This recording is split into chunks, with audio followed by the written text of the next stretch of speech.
तो अगले दिन ठाकुर जी सवेरे उठे और देखने लगे यशोदा मैया देख तो नहीं रही। तो ठाकुर जी चुपचाप गए महाराज जहाँ पर सारे मक्खन दूध दही रखे वहां पहुंच गए।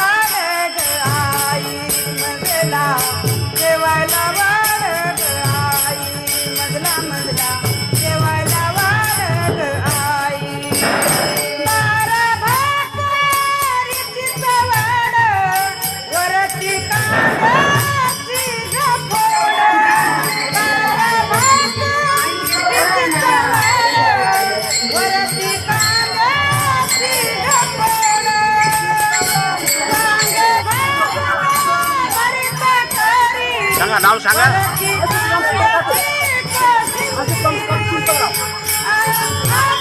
बर काटे बघा